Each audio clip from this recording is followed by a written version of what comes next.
Let me ask you this. Have you ever been with your partner or spouse and they start to do something that really just gets under your skin?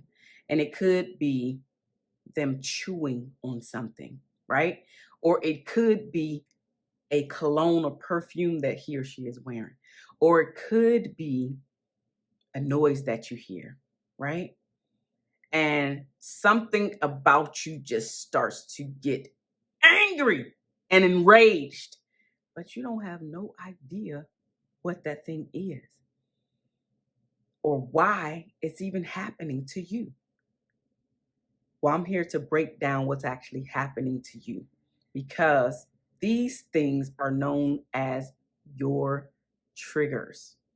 Now, I want to specifically speak to you about how your triggers are destroying your relationship, because many of us do not realize that we have triggers or what those triggers are. And so I wrote something down here that I wanted to read to you. So what is a trigger?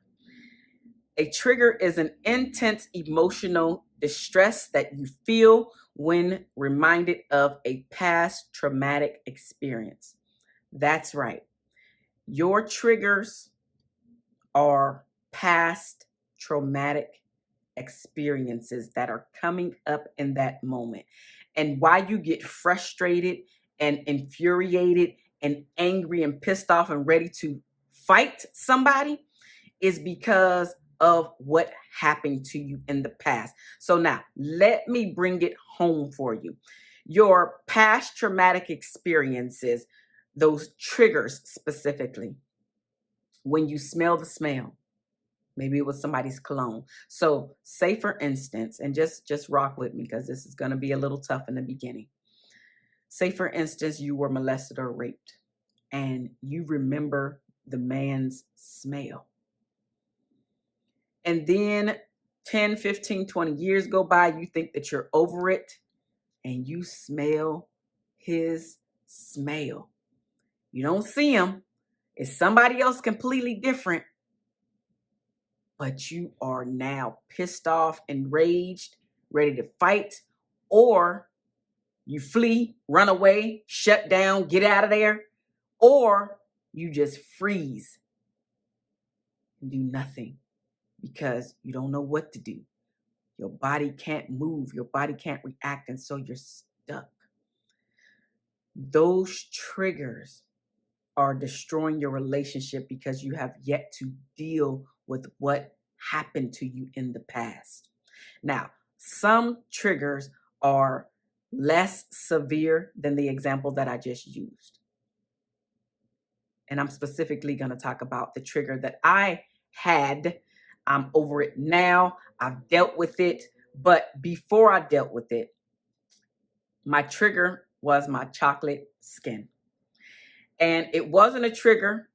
It wasn't a traumatic experience until I got teased about it, which makes sense because you are not experiencing your own triggers or traumatic experiences unless somebody did something to you. Well, my something was being teased about my dark skin. Now, the thing about my dark skin is I did not just get teased by outsiders. I got teased by my own siblings and family members. I got teased by the children and kids at school. And so from, I don't remember when it started, but let's say about 12, about 11 or 12 up to 18. So what is that? 6 years, 6, 7 years, maybe even up to 10 years, somewhere around there though. I can't remember exactly when it started, but I know it was for a long time, at least according to me as a child at the time.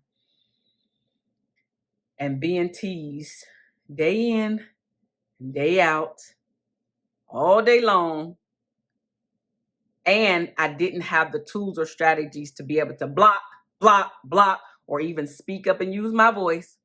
I just allowed it to occur. That really damaged my self-esteem. It damaged my self-confidence. And this person that you hear today with all of this fire was not there for that period of time in my life. And honestly, the way that it has affected me now is I don't remember a lot of my childhood. And some of my family, my siblings, and my friends from my childhood that I still speak with, they'll tell me about a story or they'll try to get me to remember something, and I don't remember it. Now, what I'm speaking about may not be your story or may not seem as severe to you, but to me, the way that I internalized it is I blocked out a lot of my childhood past. Now, I was never raped or molested myself, so that's not a part of my traumatic experience. But for me, it was enough for me to block out my past. Most instances, not every single thing, but in most instances, I just don't remember being there. Like I have a girlfriend who will try to remind me of things that we did, like going to parties and all these other things. And literally my response is always, was I there? And then, of course you was there. We did X, Y, and Z. I don't remember. I don't remember. What I do remember is always trying to hide, always trying to not be seen, because every day, like clockwork, I was being teased about my chocolate skin. And so the way that I protected myself was to not remember. And I can't remember the term right now, but I recently found out the term for that. And I can't remember it in this moment, but yes. So I was protecting myself and I just don't remember, and I blocked out a lot of it. But that is a traumatic experience for sure. When you cannot remember certain parts about your life, you absolutely went through something. And those things can trigger you. And so how my traumatic experience started to trigger me is whenever I was dating and the guy didn't like me, he didn't choose me, or he ghosted me or whatever, my first go-to was my skin. Well, it had to be because I'm so black. It was never that, well, she got low self-esteem. She ain't got no confidence. She just let me do whatever. It was never that. That was never my thought process, even though that was probably what was happening. That was never my thought process. My go-to insecure thing that I would say is it has to be my skin. Not realizing how stupid that actually was, because he had to see my skin when he first met me. So why now would he stop talking to me because of my skin? Now, maybe there were some petty men out there like that was doing that. Okay, fine. But by and large, the majority of them, it had nothing to do with my skin. Because after I left home and got away from all of that trauma and really started to blossom and live my life is when I left home. So I left home at 18 and I joined the United States Navy, and I met my first real boyfriend. And I say real boyfriend because I really was sneaking and dating. So I didn't really have no boyfriend in school, right? So my first real boyfriend, he just started speaking life into me. And he would tell me how beautiful I was. And he loved my skin. And we were about the same complexion. And it was just like night and day, where it went from me being teased all day in and day out, to me getting praised about this chocolate skin. And I did not know how to handle it at all. I did some things wrong. I can totally say that I did some things wrong, attracted some wrong people, gave my body away more times than I would like to even admit. But I'm being real because I can be real with y'all. And this is the only way that we get our healing, is by being real. The only way that you're going to be able to heal from your triggers that are triggering you is for you to be real with you. I'm just talking to more than one person. But your triggers can cause you to react as if the trauma were happening right in that moment again, which is why you do the thing that you did before. I remember reading this article where this gentleman had come home from the war, and he was experiencing PTSD, which is post-traumatic stress disorder. And his PTSD was in the form of a car backfiring. And so for him, whenever he heard a car backfiring, it put him back in the war where he was ducking and dodging gunshots.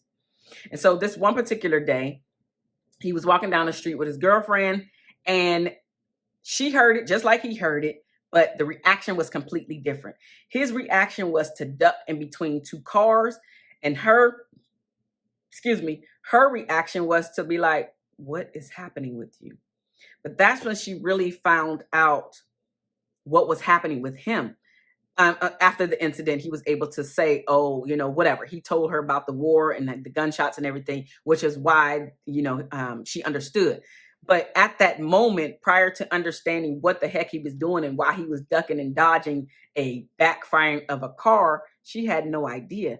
But the point that I'm trying to make is you revert back to that thing as if it's happening. So for him, he was back in the war in that very moment, when in reality, he was walking down the street holding his girlfriend's hand.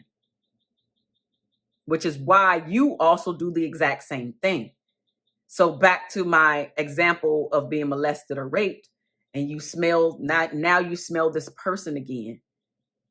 You're either going to fight, you're going to flight, or you're going to freeze, which is your internal response that we all have, that we all do. It's one of three reactions: fight, fight, flight, or freeze. And any kind of a cue or reminder of a traumatic event can be considered a trigger. So I just mentioned smell, the cologne is what I mentioned. Or it could be the body odor. It could be a sound in the other example that I mentioned with the car backfiring. It could be seeing someone. Like I have some clients that have come to me who have said that they never told anybody that they get raped or molested by this family member. And then every holiday they had to see the family member that did the ugliness to them and took away their innocence. And in some instances, the parent or guardian didn't even believe the child. Other instances, they never uttered a word of who actually did what. People noticed that their behaviors changed, but they never understood why. And now, many years and decades later, they're able to articulate these things.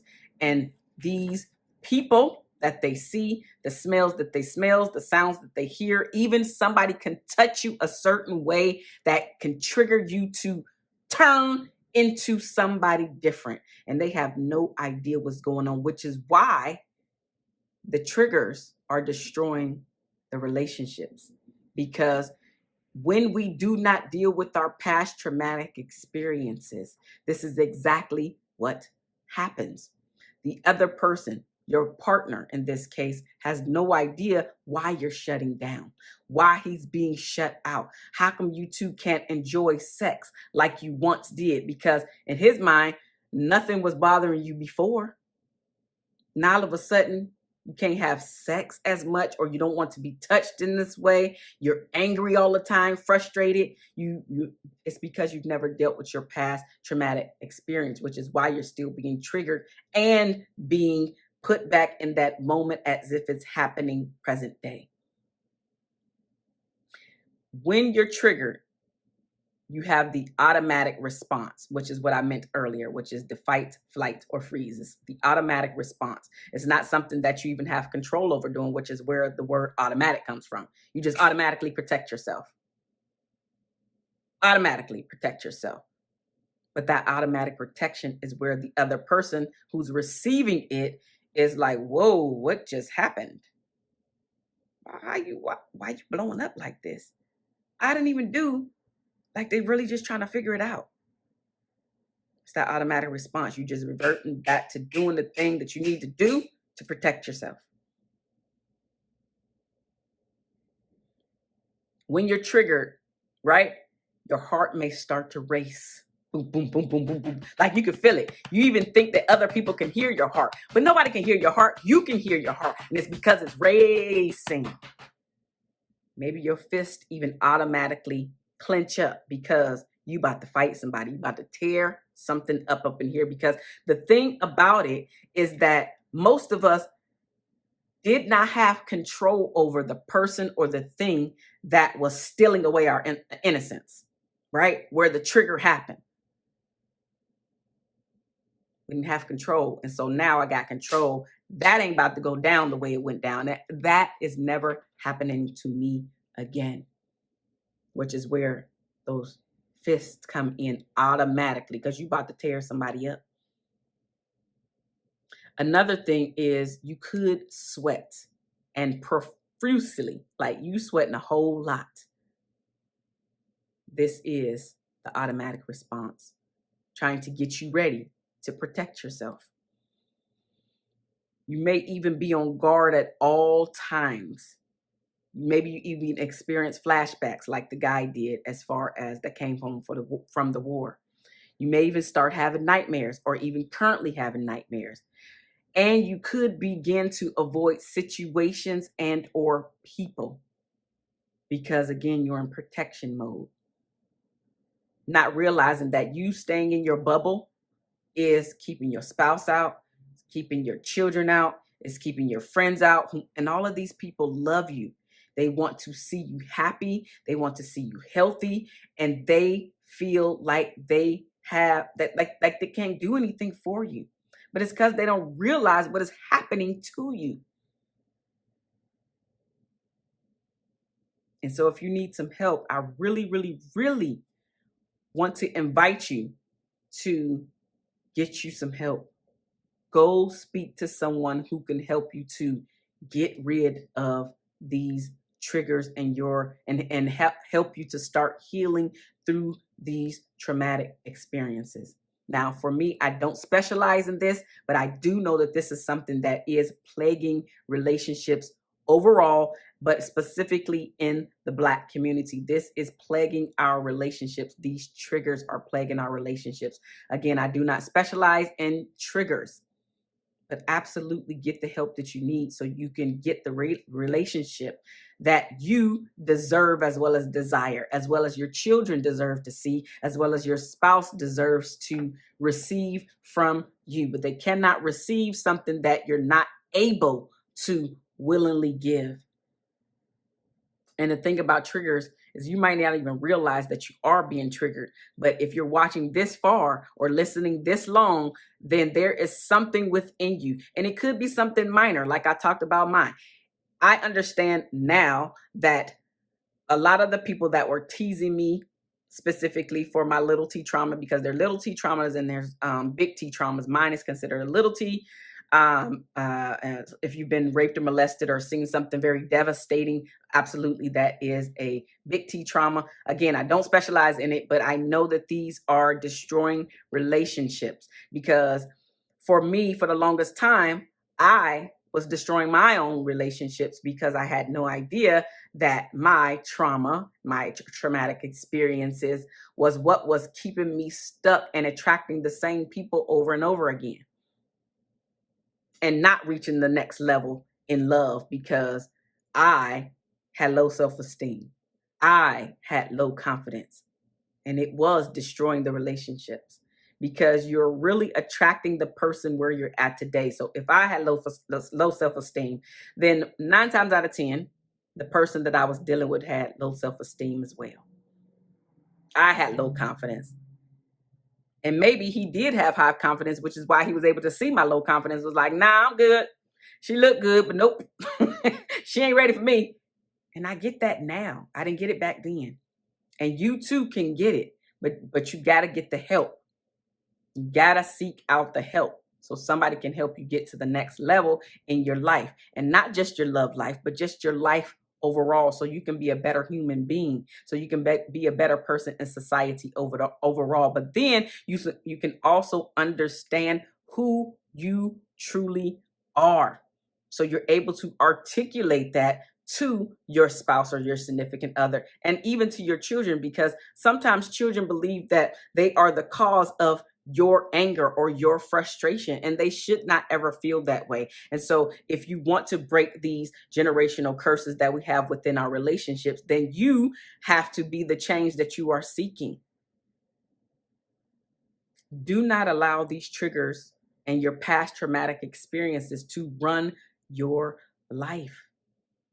You have the power to do something about it. It's just a matter of taking the first step, because that first step is something that many people struggle with taking. It's not about the momentum in the moment. It's about that first step. But you have to be willing to take it, as well as take it. Be willing to take it, and then do actually take the step so you can get the healing that you deserve as well as need. These triggers can cause someone to withdraw from people and even more severe, to become suicidal. And I do not want you to get to the stage where you feel that you have to be suicidal because you're not dealing with the things that truly matter, the things that can truly change the trajectory of your life, the way you feel about yourself, the way that you see yourself, the way that you view the world, the way that you view everybody around you. Because here's the thing, everybody is not out to get you. Your spouse is not against you. Your children are not against you. Your friends are not against you. As I mentioned earlier, those people in your inner circle want to see you happy, healthy, and absolutely alive. And if you have been thinking about suicide, then I absolutely want you to stop this right now and reach out to the hotline, the suicide hotline, so you can get help. Because it's not just about you. It's about you fighting for your life. Because if you are being suicidal, you are in a fight for your life. You do have to know that the people around you love you. You do have to understand that you have to love yourself. You do have to understand that whatever happened to you to cause this trauma in your life, you can get through it. You must get through it, because have you ever heard that the things that we experience in life are not really for us? They are to help others who have gone through it but can't get over it, who are about to go through it, right? Or who have newly gone through it. So you can help somebody else to come on the other side based off of you taking care of yourself and how you did it. Like, I think about AA, and I don't know a whole lot about AA meetings or anything because I've never gone through them. But one of the things, their 13th rule, and is it called a rule? I don't know. But the 13th, like commandment, if you will, and there is, even if they get the first 12 right, where they're doing right in the program, excellent in the program, and they're doing everything that they need to do, they still can revert back if they don't do number 13. And number 13 is specifically what I just mentioned here, which is helping somebody else who was in your shoes previously or has gone through the same thing. So an ex-alcoholic has to help another alcoholic who's trying to withdraw and get away from it in order for him to be successful. So that is the same thing for you. So now I can help people, right, who are dealing with colorism or just hating their skin in any instance, right? Because I've done the work on myself. And so I can help somebody better in that light. You can help somebody no matter what you've gone through. But you got to get your help first. You got to get your healing first. And so after you're able to get your healing and your help, now it's time for you to pass along and pass along the knowledge that you attained to the next person who needs it. Because the truth of the matter is, whatever you are experiencing, number one, you're not alone. Number two, there are others out there who have experienced the same thing that you have experienced, but maybe are not as doing as well as you are. So you got to get the healing. You cannot allow these triggers in your past to run your relationship, to ruin your relationship, to destroy your relationships, because relationships are the biggest part of our lives. Relationships, they're the biggest part of our lives. And so you got to do the things that you need to do in order to keep the people around you that you want to keep around you. The triggers can even develop if you falsely blame yourself for the trauma. So what this means is you didn't specifically experience the trauma, but you blame yourself for the trauma that somebody else have experienced, and you take it on as your own. That can be a trigger as well. But we got to deal with these triggers. We have to deal with these triggers, because if we don't deal with these triggers, then These triggers are eating away and destroying everything that we have built. And there's no sense in continuing to build on sinking sand. We have to rip off the Band-Aids and actually deal with the thing, deal with the wound, deal with the sore. Got to deal with it. Because until you can deal with what you're actually being plagued with, you won't be able to have a successful relationship. You won't. You won't. But the thing about it is, the upside to it is that you have control over it. You absolutely can win this relationship war, if you will. But you got to be willing to do the work. Because nobody else can do the work for you, sis. Nobody else can do the work for you, bruh. You got to do your own work. Because one thing about this life, all of us have been burned and touched by it in some way. Each and every one of us has got a trigger, whether minor or major. And you got to deal with that trigger in order to continue to create and facilitate healthy romantic relationships. And even the healthy relationship with yourself. If you don't deal with these things, that's why we have so many people that numb themselves. Numbing themselves could be in the form of drugs. It could be in the form of drinking. It could be in the form of sex addiction or porn addiction or a video game addiction. Just anything that keeps you not dealing with the real stuff that matters. It could even be social media addiction, where you're just constantly on your devices. Always on social media, scrolling, trying to see. You got to be a part. But you're never dealing with the real stuff. The stuff that's really, and I'm circling because I'm circling my head. The real stuff here. The stuff that keeps you up at night. The stuff that may give you nightmares. Got to deal with that stuff. This is how we are getting to restore ourselves. You can never restore the love if you're not willing to look in the mirror and deal with the person that's looking back at you in the real way, in the way in which it matters. And dealing with your trauma and dealing with your triggers does not always mean that you have to go and talk to somebody. It doesn't. There are so many books out here on so many subjects. It's just a matter of getting the book, reading or listening to the book, and then taking the actions that they put inside of these books. Because most books are done with research that's backing it up, and or they're written by people who are working with clients and have been doing this for decades, and they know what works and what doesn't work. The problem is a lot of people don't like to read. The problem is you get the information and then you do nothing with the information that you get. So you can't get different results if you're not willing to do the work, to take the actions. You have to be willing to do something different in order to get different results, because otherwise you're being insane.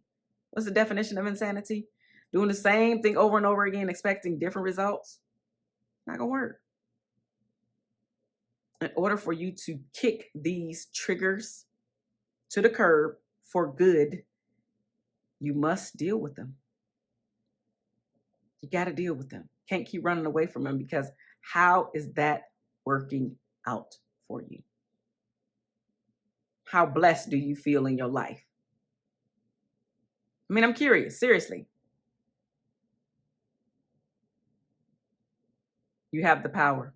You really have the power to get rid of, to start the process, of nothing else, of getting rid of your trauma and your triggers. I mentioned books. Now I'm going to mention podcasts, YouTube, right? Whatever and however you like to take in information. They got radio shows on all of this.